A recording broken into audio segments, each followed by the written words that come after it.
Bismillah, alhamdulillah, salatu wassalamu ala rasulillah wa ala alihi wa sahbihi wa man wala, thumma amma ba'd. To proceed. Inshallah, we will resume our classes. We had like an interruption for 2 weeks, and we are resuming the classes on Manazil As-Saa'ireen and al-Umda. So the first session we go over a chapter from Manazil As-Saa'ireen, or a station from Manazil As-Saa'ireen, a book authored by Imam al-Harawi rahimahullah, who died in the year 480 after Hijrah.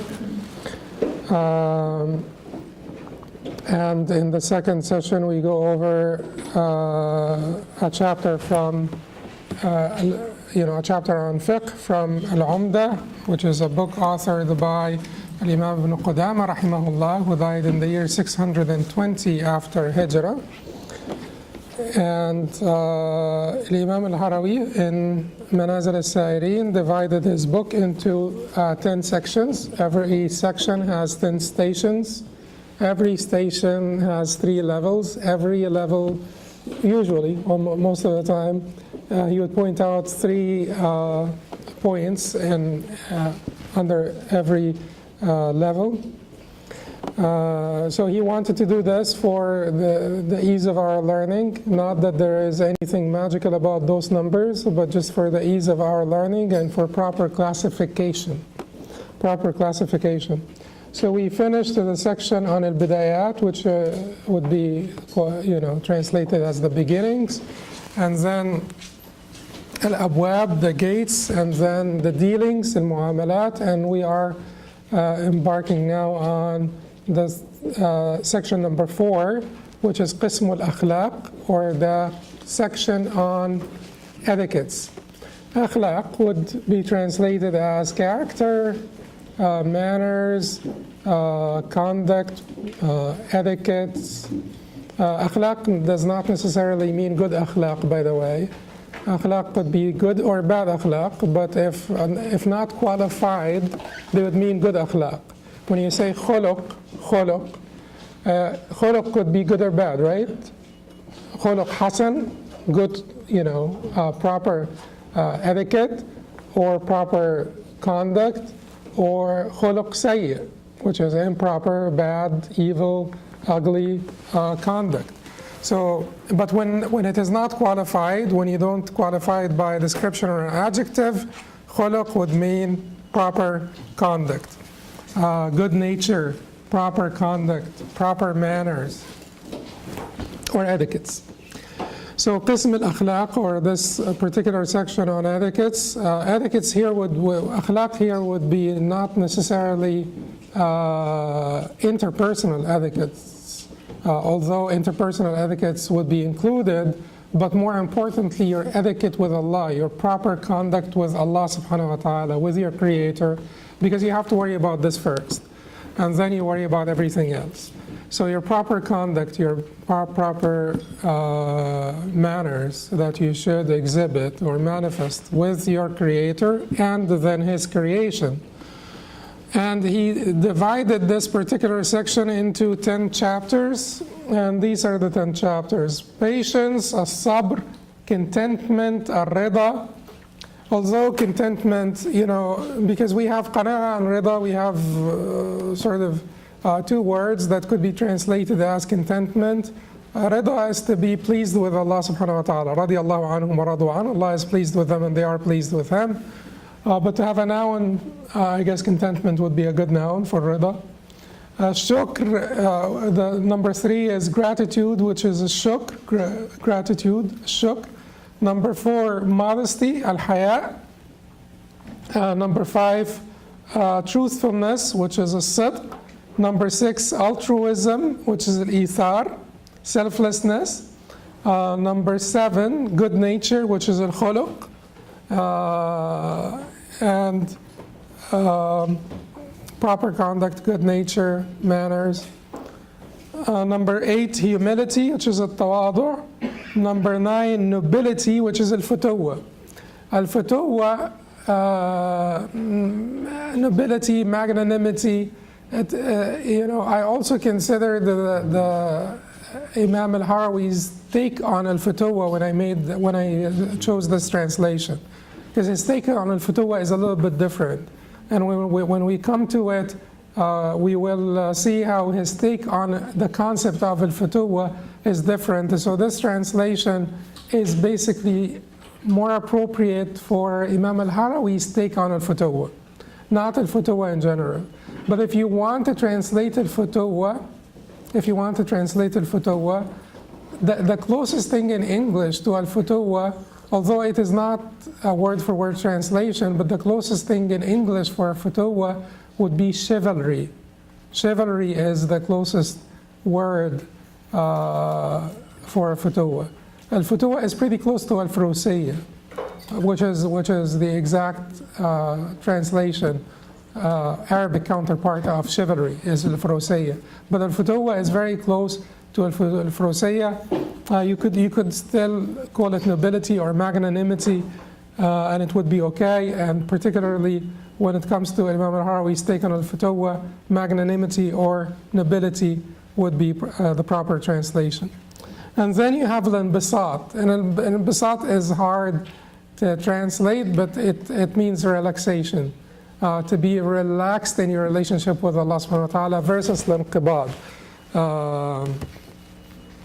It is, in the time of raja, time of hope, time of, the sweetness of intimacy with Allah subhanahu wa ta'ala, that you have this inbisat, relaxation. And we may give some examples of our righteous predecessors, basically manifestation of this. And we've given some examples in the past, how they used to be relaxed in the relationship with Allah subhanahu wa ta'ala, which is not mutually exclusive with basically respect and reverence. We will see inshallah when we come to that station. But first let's go over the first station, as-sabr. Imam al-Harawi rahimahullah said, Babu as-sabr, the chapter on patience. قال الله عز وجل واصبر وما صبرك إلا بالله. This was a command to the Prophet sallallahu alaihi wasallam. Wasbir, be patient. In Surah An-Nahl, Allah said to the Prophet, Wasbir وما صبرك إلا بالله ولا تحزن عليهم ولا تكن في ضيق مما يمكرون. And be patient, and your patience is only through Allah, or your patience is not but through Allah or by Allah. Through Allah or by Allah. Wasbir وما صبرك إلا بالله. So this is a command for the Prophet ﷺ to be patient, and a reminder for the Prophet ﷺ that you will have no patience except through me, except by me and through me. Because as human beings, we have little resolve. We're the children of Adam, and Allah subhanahu wa ta'ala said about our father, وَلَقَدْ عَهِدْنَا إِلَىٰ آدَمَ فَنَسِيَ وَلَمْ نَجِدْ لَهُ عَزْمًا. And we have given the covenant to Adam, and he forgot, and we did not find him to have great resolve. We created Adam with some lack of resolve, and we are the children of Adam. Yes, there are ulul azmi min ar-rusul, there are the messengers with great resolve, those, the 5 messengers, the ulul azmi min ar-rusul, Nuh wa Ibrahim wa Musa wa Isa wa Muhammad alayhim salam. But in general, our species, our kind, the children of Adam, we have, basically weak resolve, and through Allah subhanahu wa ta'ala we can have greater resolve, and by Allah subhanahu wa ta'ala we can have greater resolve.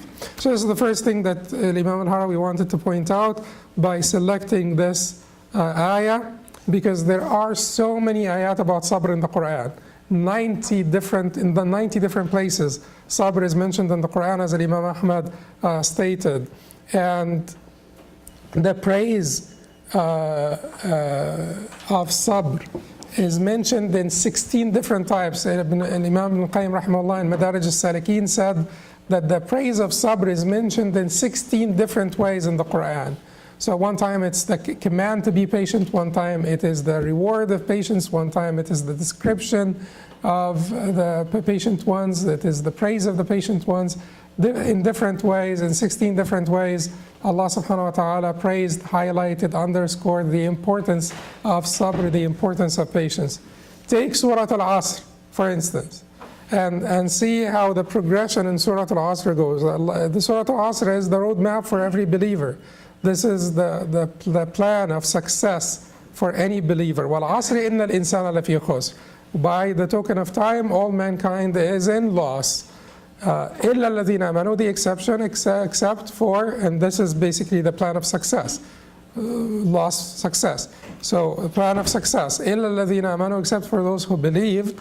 وَعَمِلُوا الصَّالِحَاتِ, and did righteousness. وَتَوَاصَوْا بِالْحَقِّ, enjoined one another to the truth. وَتَوَاصَوْا بِالصَّبْرِ, and enjoined one another to patience. Patience is basically the seal that will protect all of the above. The seal that will protect your iman, that will protect your good deeds, that will protect even your amr bil ma'ruf and nahy anil munkar. All of this will need patience and does require patience. Patience is extremely important. It's on the top of the list because everything is about patience, right? Every good thing is about patience. Every good thing is about patience. Like when you talk about zuhd is about patience, or is it not? Zuhd, asceticism, you will have to have restraint. And one of the meanings of patience is restraint. You'll have to be able to refrain from the temptations or enjoyments and so on. Iffa, chastity. Chastity is about patience, isn't it? Courage. Courage is about patience, isn't it? When you confront your enemy, courage, you have to be patient. You have to have patience. وَاعْلَمْ أَنَّ النَّصْرَ مَعَ الصَّبْرِ. The Prophet ﷺ said that victory comes only with patience. And they used to say, al-Nasru sabru sa'a. Patience is, or victory comes, victory is all about 1 hour of patience. If you outpatient your enemy, like, the Spartans when they outpatiented the Persians, for instance, despite the fact that it was like a complete mismatch. So patience is when you victory is when you outpatient your enemy. وَاصْبِرُوا وَصَابِرُوا وَرَابِطُوا. Allah subhanahu wa ta'ala said in the end of Surah Al-Imran, يَا أَيُّهَا الَّذِينَ آمَنُوا اصْبِرُوا وَصَابِرُوا وَرَابِطُوا. So musabara is the outpatient. Sabr is patience. Musabara is to outpatient your adversary or your enemy. So, patience is extremely important for every good thing, for every good character, for every good action. You will need to have patience. You will need to have resolve. Then Imam al-Harawi rahimahullah said, الصبر حبس النفس على المكروه وعقل اللسان عن الشكوى. Sabr is forcing oneself to endure hardship and keeping the tongue from complaining. Forcing oneself, habsu and nafsi ala al-makruh. It is to restrain your nafs, to restrain yourself. Habs is restrain, confine. But here you're confining yourself on a good thing. You're confining yourself through a good deed, or you're confining yourself from complaining, you're confining yourself from tasakhut or resentment of al-aqdar or the destinies of Allah subhanahu wa ta'ala. It is sabr in general. Qutila sabran, when we say qutila sabran, it means that he was killed sabran mahbusan, like he was killed confined. Qatl al-sabr, it is when you confine and restrain and you kill. So sabr in general is about confining and restraining yourself. Habsu nafsi ala al-makruh, it is forcing oneself to endure hardship. Wa aqlu lisani an al-shakwa. Aql, reason, aql comes from aql, which is to tie, because it is your reason that ties you. Aql is your mind, your intellect. It's called aql in Arabic. Where does it come from? Aqilha wa tawakkal means what? Tie your camel and rely on Allah, or put your trust in Allah.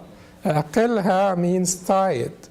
Why was the intellect called the aql? Because it's the only thing that withholds you, keeps you, ties you from foolishness, from impropriety, you know.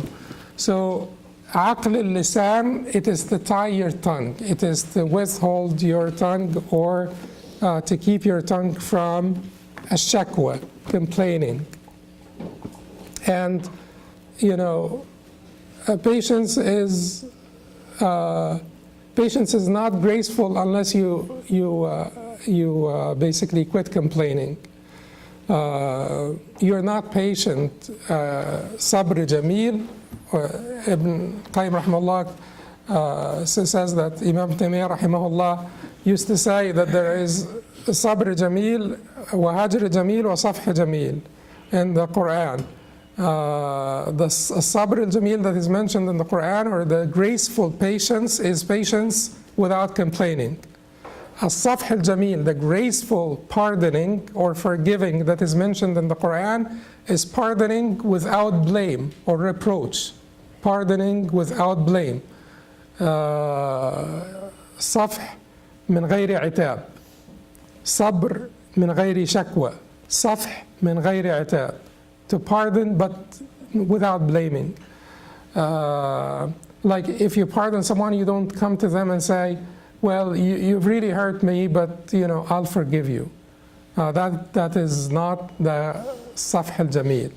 That's not the graceful pardoning. Graceful pardoning is to not hold any grudges and to not blame and to not say anything. No atab, no itab. And then al-hajr al-jameel, which is graceful shunning or, you know, abandoning, is to abandon someone without, it's called al-hajr min ghayri adha. Hajr without harm, without hurting the person that you abandon. Someone really hurt you so much and frequently and often and like recurrently, and you just can't like continue to associate with them, and you make hajr, or you abandon them, or you shun them, or you avoid them, then you do it without hurting them and without causing them any harm, and that would be graceful hajr. Graceful hajr, graceful safh, graceful sabr. And we, as believers, we should be graceful in everything we do. So our sabr should be graceful sabr or sabr jameel, and that is the sabr that is free of complaining. Then Imam al-Harawi said, وَهُوَ مِنْ أَصْعَبِ الْمَنَازِلِ عَلَى الْعَامَّةِ, and it is of the hardest stations for the commoners. It is of the hardest stations for the commoners or the masses or the public. And it is extremely hard. Because sabr, as we will say, sabr, you know, there are different types of sabr. There is sabr al-qalb, sabr al-lisan, sabr al-jawarih. You know, your heart exhibits sabr. And that is really hard, because to have sabr inside in your heart is very hard. I'll give you an example. But you know, so I just returned from Egypt, and I was claiming my baggage, and I was standing next to the belt, and someone came, like one of the workers in the airport came to me, and he was so angry. He was like extremely angry because I stood up in the wrong place, because he wanted to use this place.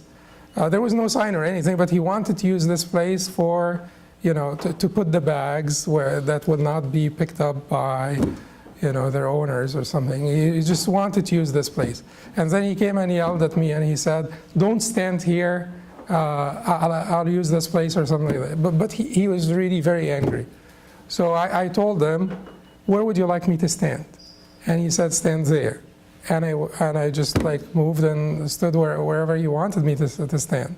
And I said to myself, you know, he could use a little bit more patience.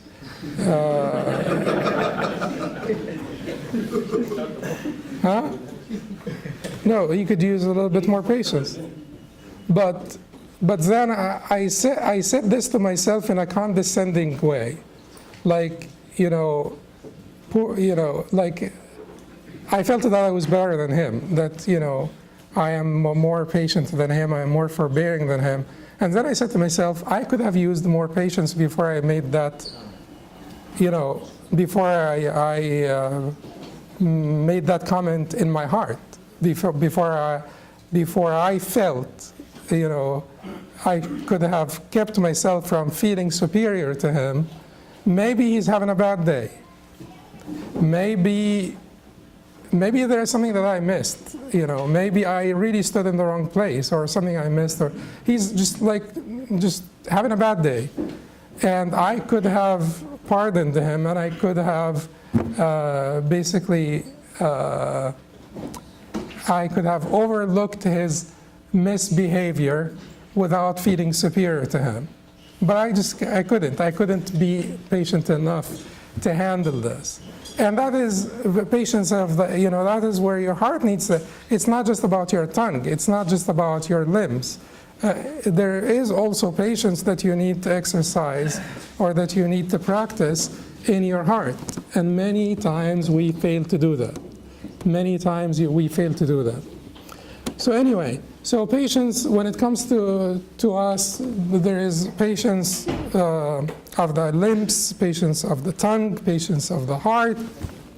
And then there is patience by Allah, which is the patience through Allah, patience for Allah, and patience with Allah, which he would come later to explain. And then there is patience in obedience, which is sabr ala ta'a, patience in avoidance of haram, which is sabr an al-ma'siyah, and there is patience with the decrees of Allah subhanahu wa ta'ala, which is sabr ala al-bala, the trials and the decrees of Allah subhanahu wa ta'ala, the good and the bad. So he said here, وهو من أصعب المنازل على العامة. It is of the hardest stations for the commoners, because the commoners have lack of patience, and the commoners also want things their way, and the commoners have lack of endurance, and they can't really tolerate hardship very well. But then he says أو حشيها في طريق المحبة. But this particular quality of patience is so alien to the path of love. He's saying that it does not belong to the path of love, that the lovers should not have patience. Yeah, he's saying it is alien to the path of love, that it does not belong to the path of love.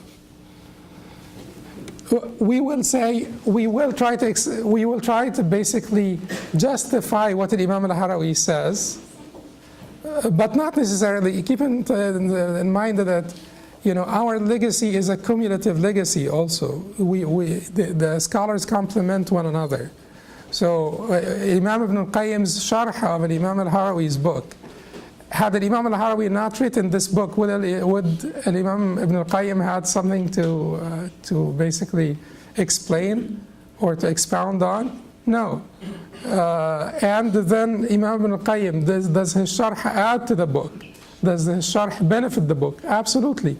Madaarij, according to the very vast majority of scholars of various backgrounds, and Madaarij is one of the greatest books written in Islam, particularly in Tasawwuf or in Suluk. So we will talk. Imam al-Harawi started the discourse here, and Imam Ibn al-Qayyim added to it, contributed to it, and so we will see each one's point. Imam al-Harawi is trying to say that sabr means what? Sabr means endurance. You're enduring through something that you dislike. You're enduring through something that you dislike. And for someone on the path of love, for a lover, there is nothing that he dislikes. Rida prevails here. Rida takes over.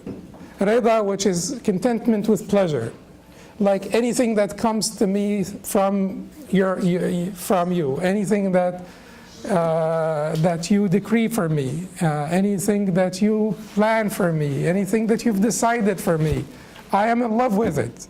I am in love with your decrees. So there is no need, Imam al-Harawi is saying, for the people on the path of love, they don't need patience because they have rida.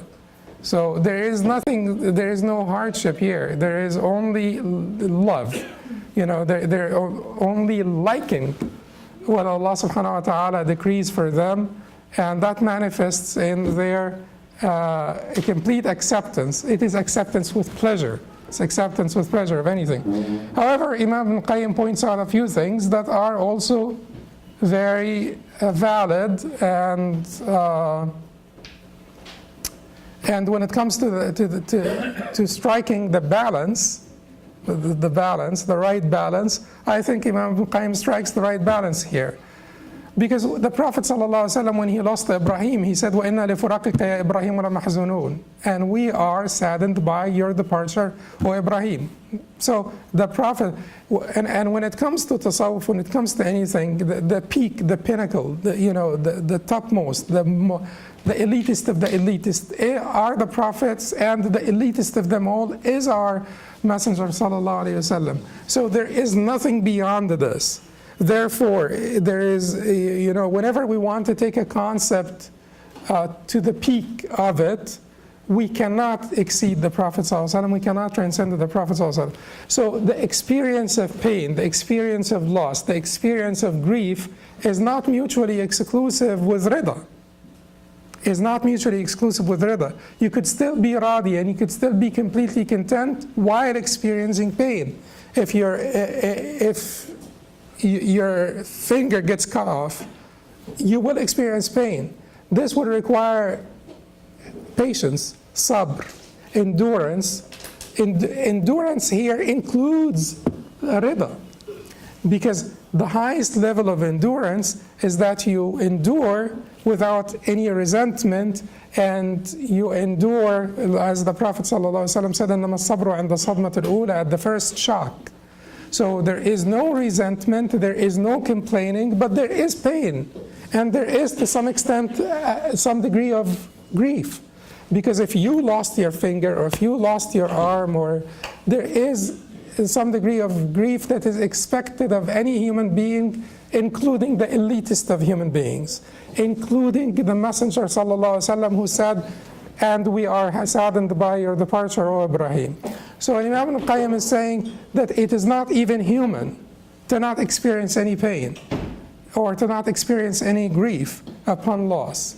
And Allah subhanahu wa ta'ala commanded His Prophet sallallahu alaihi wasallam, the Messenger sallallahu alaihi wasallam, to show patience. Therefore, patience could not be alien to the path of love or the path of lovers, because the Prophet was the leader of this path, and he was commanded to show patience. Here, the very verse that Imam al-Harawi started with, وَاصْبِرْ وَمَا صَبْرُكَ إِلَّا بِاللَّهِ, and be patient, and your patience is only through Allah or by Allah, is an address to the Prophet ﷺ. فَاصْبِرْ كَمَا صَبَرَ أُولُو الْعَزْمِ مِنَ الرُّسُلِ, be patient like the messengers with great resolve, is a command to the Prophet sallallahu alaihi wasallam. And Allah subhanahu wa ta'ala also praised one of His elitist, Prophet Ayyub alayhi salam, praised him because of his patience. إِنَّا وَجَدْنَاهُ صَابِرًا نِعْمَ الْعَبْدُ إِنَّهُ أَوَّابٌ, as Allah said in Surah Sa'd. We have found him to have patience. إِنَّا وَجَدْنَاهُ صَابِرًا نِعْمَ الْعَبْدُ إِنَّهُ أَوَّابٌ. What an excellent servant, he was oft returning to his Lord. So in this way, what Imam al-Harawi is trying to point out to us is valid, but Imam Ibn al-Qayyim was able to strike the right balance when he said that this does not mean that patience is an inferior station. Patience, you do not necessarily need to leave a station to get to the next one. You do not need to leave the station of sabr or patience to get to the station of rida or acceptance or contentment. They overlap. They overlap. But remember what Imam al-Harawi is trying to say. Remember that because it is beneficial, the Imam al-Harawi triggered an important discourse. so that we could figure out, we can arrive at the right balance, triggered an important discourse. But he's saying it is alien on the path of love. He's saying that that rida will prevail here. So you will feel like when you're enduring this hardship, you don't feel that you need that much patience, because you're already accepting, you're already comfortable with the decrees of Allah subhanahu wa ta'ala. So it is easy for you, it becomes at some point a second nature for you to endure this hardship. It is easy. It is easy on the path of love. And then he says, he said it's, وَأَوْحَشِهَا فِي طَرِيقِ الْمَحَبَّةِ وَأَنْكَرِهَا فِي طَرِيقِ التَّوْحِيدِ. After he said it's most alien to the path of love, he said, and the most reprehensible on the path of Tawheed, because in the path of Tawheed, there is complete disregard of the self. In the path of Tawheed, Imam al-Harawi, Tawheed for him is about fana, it's about self-annihilation, and after your self-annihilation, why do you need to be patient? Because you're not even there to be patient, and whatever calamity befalls you, you yourself are not there. Basically because you dissolved in the irada and mashi'a of Allah subhanahu wa ta'ala. Whatever Allah wants, you just completely conform to His will, to the point where your will becomes not only subservient, but vanishes into His will. So you will not but that which He wills. To strike the right balance also, two beings, because we are the creation and Allah is the creator and we are not the creator. So the separation of wills is extremely important to understand that our will is separate from the will of Allah subhanahu wa ta'ala. Because if our will and His will is one, then that is very problematic. That is how we say to the Christians that if you have two willful agents, if you have two agents with one will, you have one agent, not two. You can't, if you have, the wills completely overlap, completely conform, it is one will, then it is one agent, it is one being, it is not two. So yes, our will be subservient, and the more our will conforms to Allah subhanahu wa ta'ala, and that's the meaning of the hadith of the Prophet sallallahu alaihi wasallam, لا يؤمن أحدكم حتى يكون هواه تبعا لما جئت به. None of you will have complete faith until his will or his desires or his hawa is subservient to that or conforms with that which I have brought forth to you. So Salah becomes enjoyable for you at one point. Wudu in the early morning with cold water. I mean, you don't need to do that here, but wudu in the early morning, or leaving your bed in the early morning to make wudu and so on, and becomes enjoyable. Your hawa, your own inclination, indisposition, your own biases become subservient and conforming to the will of Allah and the command and the decree of Allah subhanahu wa ta'ala. So anyway, still patience is the path of the elitist. Our Prophet was commanded to show patience by Allah subhanahu wa ta'ala. He's the elitist of the elitist. The Prophet Ayub was praised for his patience, and the prophets are the greatest of mankind. But the important point is that this is going to be patience without complaining. This is patience that becomes a second nature, that is basically mixed with rida, mixed with contentment and pleasure with the decrees of Allah subhanahu wa ta'ala. And then Imam al-Harawi says, وَهُوَ عَلَى ثَلَاثِ دَرَجَاتٍ, and it is three levels. And الدرجة الأولى الصبر عن المعصية. The first level is restraining oneself from sin. بمطالعة الوعيد, by beholding the warnings. إبقاء على الإيمان, to preserve one's iman. وحذرا من الحرام, and avoid the consequences of falling into haram. وأحسن منها الصبر عن المعصية حياء, but better yet is to refrain from sin out of shyness. So he is saying that الصبر عن المعصية, to refrain from sin, because when you sin removes the veil of modesty, حجاب الحياء بينك وبين الله سبحانه وتعالى. Sin removes the veil of modesty between you and Allah subhanahu wa ta'ala. As long as there is that veil of modesty, reverence, respect, you're fine, you're good. Once you have removed that veil of modesty, once you had the audacity to break his,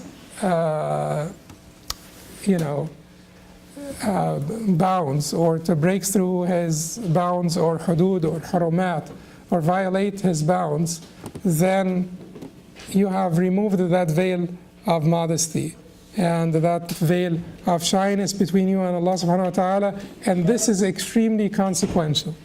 That is why sometimes we say that strictness not when it comes to the practitioner, but strictness of the mufti may cause the people to violate the bounds between them, the bounds, Allah's bounds, and once they have done this, it is basically a slippery slope. Once you have removed that veil of modesty between you and Allah subhanahu wa ta'ala, once you violated the bounds of Allah subhanahu wa ta'ala intently, knowingly, then it's a very slippery slope. So for the mufti to make tawassu or to use tarakhus sometimes, or make things easier for people, would be helpful, would be beneficial, so that they, when they do something, they're not doing it knowing that it is haram. They're doing it, and this does not certainly mean that you make halal haram and haram halal, absolutely not, but I'm talking about some tarakhus, some ease in fatwa will keep the people within the bounds, even the bounds in their perception. Because once you violate the bounds in your perception, you are likely to violate more and more and more. It becomes easier and easier. And that is one of the greatest consequences, one of the worst consequences of sin, is that it removes that barrier between you and sin, that it tears that veil of modesty between you and Allah subhanahu wa ta'ala, and you become more audacious and more daring to do more sins. So watch yourself, and for the mufti also, the muftis should not be too strict with people, because if they are too strict and force people into violating those bounds, then violating those bounds will become extremely consequential in negative ways. Okay, so he said that sabr an al-ma'siyah, how do you keep yourself from ma'siyah? He said that mutala'at al-wa'id, by beholding the warnings of Allah subhanahu wa ta'ala, and the more you believe in the warnings of Allah, the more you believe in the truthfulness of this message, truthfulness of the messenger, and the truthfulness of the warnings of Allah subhanahu wa ta'ala, the more you will refrain from those sins. Ibqa'an ala al-iman, and the fruit of this is to preserve your iman, because your iman will be hurt and harmed by sin. Don't ever think that sin and iman are like basically not interdependent. They are interdependent. Amal and iman are interdependent. So the more iman you have, the more amal you have, and the more amal you have, the more iman you have. وَحَذَرًا مِنَ الْحَرَامِ وَأَحْسَنُ مِنْهَا. But he said that for the people who have haya from Allah subhanahu wa ta'ala, the people who have modesty with Allah subhanahu wa ta'ala, they don't even need to yutala al-wa'id. They don't even need to behold the warnings of Allah subhanahu wa ta'ala. That does not mean that they will not have fear from Allah. But they don't need the fear to refrain from sin. they will continue to have fear of Allah subhanahu wa ta'ala. Who should not have, who would be entitled to not having fear from Allah subhanahu wa ta'ala more than the prophets and messengers? They have their paths, eased into paradise. They know that they're going to be in paradise. And Allah subhanahu wa ta'ala says, إِنَّهُمْ كَانُوا يُسَارِعُونَ فِي الْخَيْرَاتِ وَكَانُوا يَدْعُونَنَا رَغَبًا وَرَهَبًا. They used to hasten to good deeds, khayrat, and they used to supplicate to us, رَغَبًا وَرَهَبًا, in fear and hope. So we will continue to have the fear, but we will not need it to refrain from sin. Because it is your haya from Allah subhanahu wa ta'ala, it is your modesty with Allah subhanahu wa ta'ala that will be the first barrier between you and sin. The front line between you and sin is, or you are separated from sin by the veil of modesty. Fear comes next to this. This is for Allah. So for the people who would be only, basically, who will only refrain from sin because of their fear from the punishment, that's a lower degree. That does not mean that the people of the higher degree don't have fear.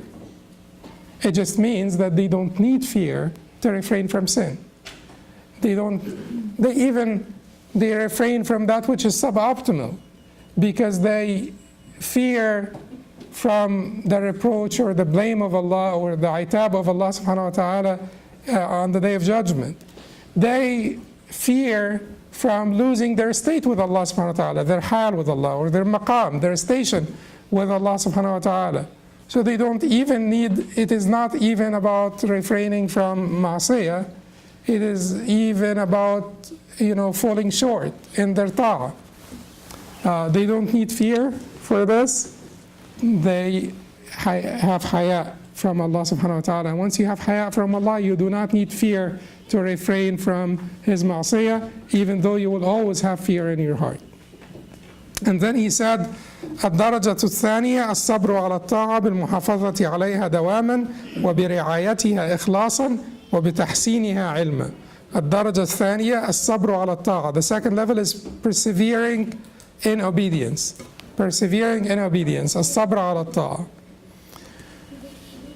بالمحافظة عليها دواما. بالمحافظة عليها دواما by worshiping Allah subhanahu wa ta'ala, محافظة على الطاعة, like performing the ta'at or the good deeds with consistency, or worshiping Allah with consistency. وبرعايتها إخلاصا. Now protect your ta'ah by ikhlas, by devotion, because he said برعايتها, guarding your ta'ah through ikhlas, because without ikhlas it is all gone, vanquished. There is no, it doesn't exist. Your ta'ah does not exist.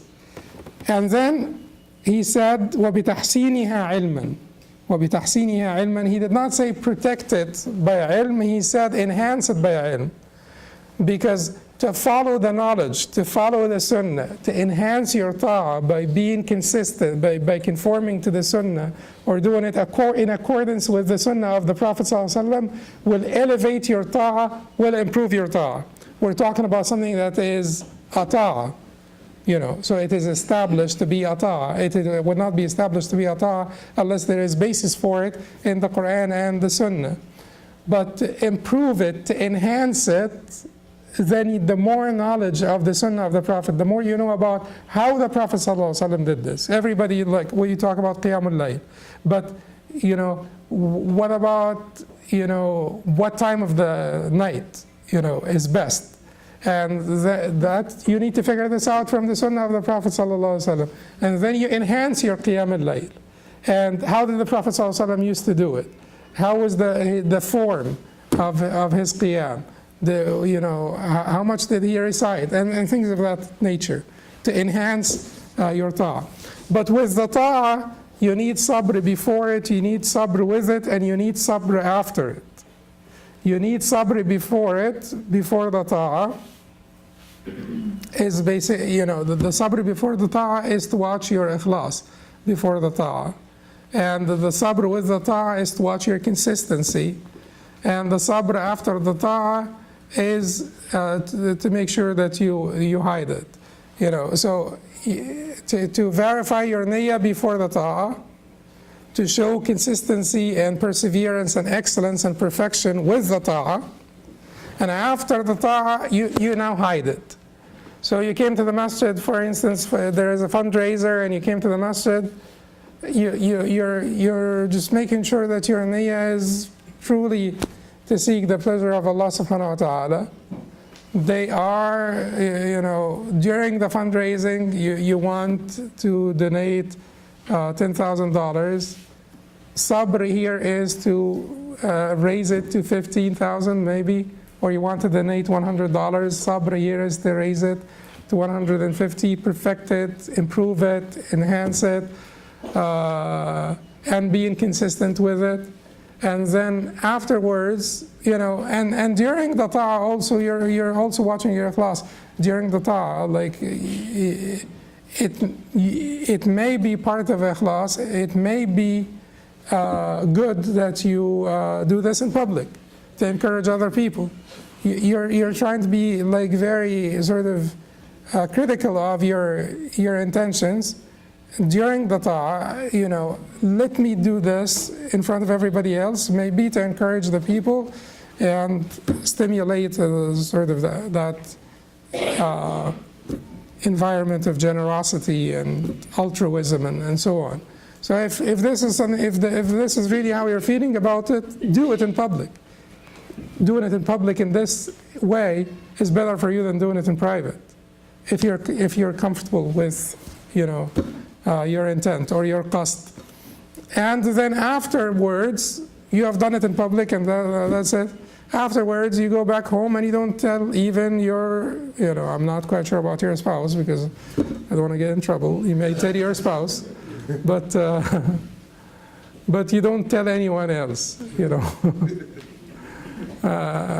to hide it from your left hand. Whatever you spend with your right hand, to hide it from your left hand. Maybe your spouse is somewhere in the middle between your right and left hand.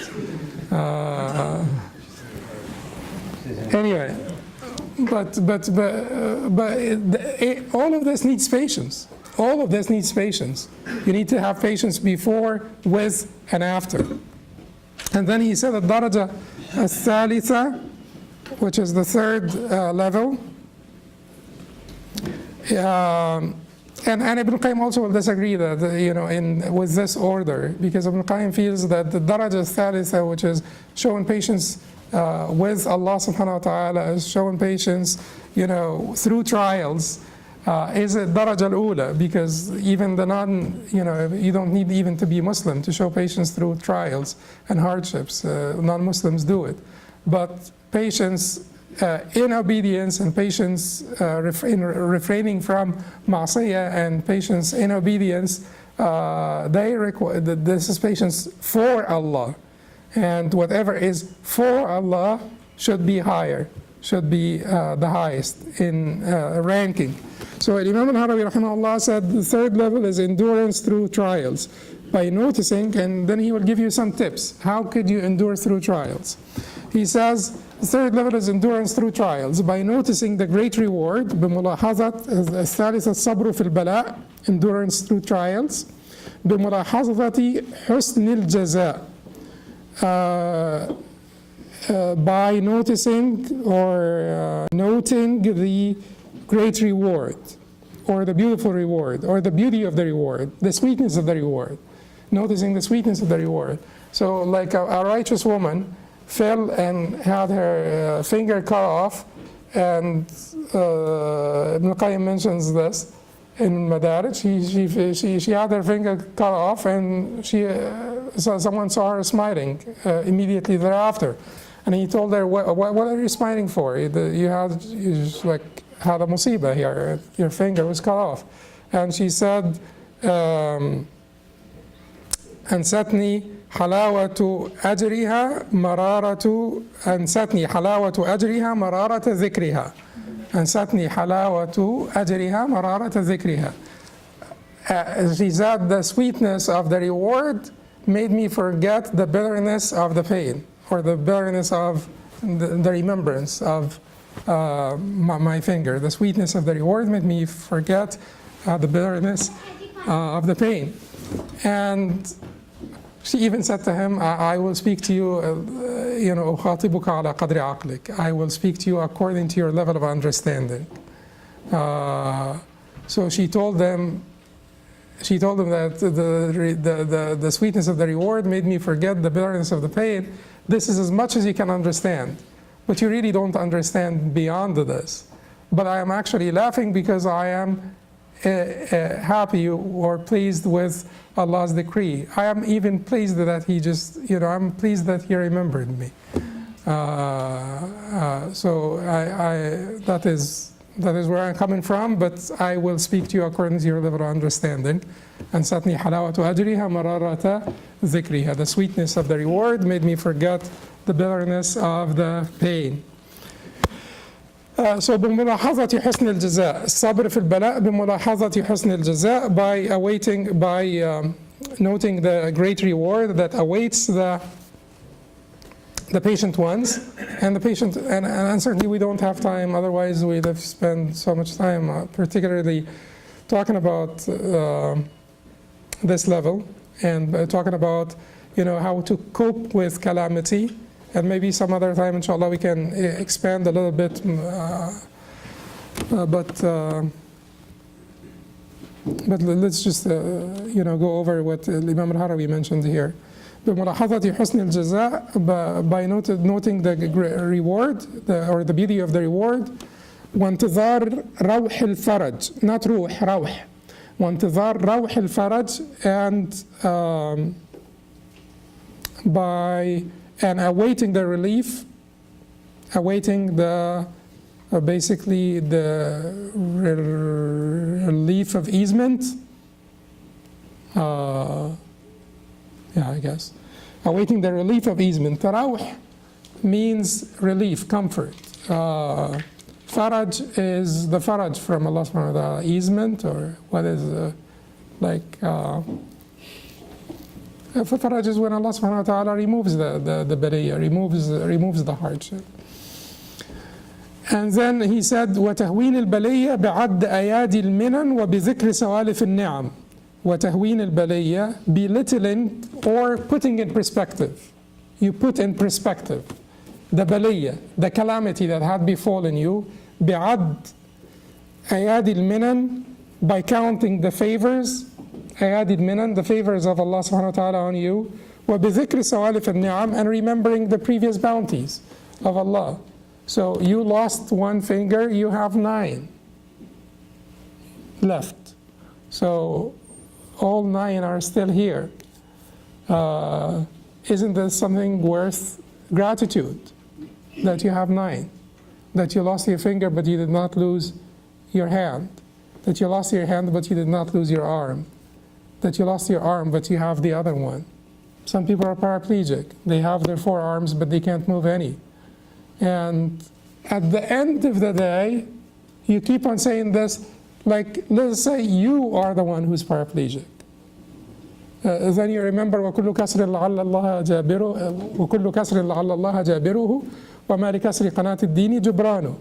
And every calamity, every musibah, every disaster, Allah will make you, compensate you for it, except for the calamity that affects your deen, losing your faith, losing your iman.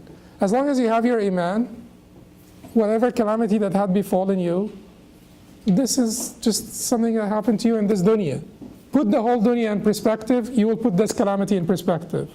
Understand that this calamity will either leave you, you'll get better, or you will leave it, you'll die. And that is not too far. So one of the poets said, فَاصْبِرْ لِكُلِّ مُصِيبَةٍ وَتَجَلَّدِي وَاعْلَمْ بِأَنَّ الْأَمْرَ غَيْرُ مُخَلَّدِ وَاصْبِرْ كَمَا صَبَرَ الْكِرَامُ فَإِنَّهَا نُوَبٌ تَنُوبُ الْيَوْمَ تُكْشَفُ فِي غَدٍ. The point that he mentioned is وَاعْلَمْ بِأَنَّ الْمَرْءَ غَيْرُ مُخَلَّدِ. Know that no man is immortal. You are immortal. So one day this calamity will vanish. Either the calamity itself will depart, نوم تنوب اليوم تكشف في غد, will be relieved tomorrow, or you will depart. One of you will leave the other. You are not with this calamity forever. One of you will leave the other. The calamity will leave you, or you will leave it, upon your death. So all of these things put the calamities in perspective. And then Imam al-Harawi said, وَأَضْعَفُ الصَّبْرِ الصَّبْرُ لِلَّهِ وَهُوَ صَبْرُ الْعَامَّةِ وَفَوْقَهُ الصَّبْرُ بِاللَّهِ وَهُوَ صَبْرُ الْمُرِيدِينَ وَفَوْقَهُ الصَّبْرُ عَلَى اللَّهِ وَهُوَ صَبْرُ السَّالِكِينَ وَأَضْعَفُ الصَّبْرِ لِلَّهِ وَهُوَ صَبْرُ الْعَامَّةِ. And the weakest patience is the patience for Allah, and that is the patience of the commoners. He's not saying that it is weakest because you're showing patience for Allah. He's saying that this sabr, this type of sabr, is the sabr of the people who are waiting for the reward. But the second type of, so it is the sabr of people who are focused on the exterior, on the a'mal, and waiting for the reward. I will be patient with this calamity. I'll be patient with qiyam al-layl, awaiting the reward of Allah subhanahu wa ta'ala. So I am patient for you, for the compensation. I'm showing patience for you. I'm showing patience for your sake, to get compensated by you. But he's saying that the next or higher than this is sabr, فَوْقَهُ الصَّبْرِ بِاللَّهِ وَهُوَ صَبْرُ الْمُرِيدِينَ, and above it is patience by Allah or through Allah, and that is the patience of the seekers. Patience by Allah or through Allah, and that is the patience of the seekers. Now, the murideen or the seekers are the people who do not pay attention only to the exterior. Just be careful here. Who do not pay attention only to the exterior. They do pay attention to the exterior. But the murideen do not pay attention only to the exterior or to the a'mal or to the form of the a'mal, but more importantly to the a'mal of the interior. And for them, it is patience, they exhibit patience through Allah, by Allah. They have disavowed their hawl and quwwah, their influence and their power. Completely disavowed their hawl and quwwah. So whenever they show patience, they don't attribute any of this patience to themselves because they have already disavowed their hawl and quwwah. They say, لا حول ولا قوة إلا بالله. There is no influence nor is there power except with Allah subhanahu wa ta'ala. So they are showing patience, but they are internally aware that all of this patience is not theirs. It is power that Allah had given them. And then he says, وَفَوْقَهُ الصَّبْرَ عَلَى اللَّهِ وَهُوَ صَبْرُ السَّالِكِينَ. Above this is the patience with Allah, and that is the patience of the wayfarers. In order for this order to make sense, because the order that makes more sense is to have patience for Allah at the top. At least that's what makes sense to me, to have patience for Allah at the top. Because here it is about what Allah wants of you, not what you want of Allah subhanahu wa ta'ala. But in order for this to make sense, we can say that the Shaykh here meant, he put that sabra ala Allah, or patience with Allah subhanahu wa ta'ala at the top, because here it is patience in conformity, patience in fana. It is patience in your self-annihilation. It is self-annihilation that is persistent, so you never wake up from your self-annihilation. You never feel the self anymore because it had completely vanished into the will of Allah subhanahu wa ta'ala. And we've talked about this, over and over again. We talked about the difference between the Sunni and the Bid'i concepts of fana, and we will not shy away from talking about it more and more until we get this down, because this concept of fana and the concept of al-qadar and the concept of al-asbab and the concept of believing in the asbab, or taking precautions, making provisions, and the concept of ilham or inspiration. These are certain concepts that are important for us to figure out, to sort out when we walk on this path of tasawwuf or suluk, so that we do not fall into the basically the traps of this path that are set by the shaitan. Because every path, the shaitan will be awaiting us, wherever we go, to distract us or to befall us in sin or in bid'ah, whichever one of them, whatever he can do. If he can befall us in the crime of shirk, but he will try to fall us into the crime of bid'ah or the crime of sin. So we will have to be very careful. So we will repeat this over and over again, inshallah. But let's sit with the station of sabr, because we are limited, because the time is limited.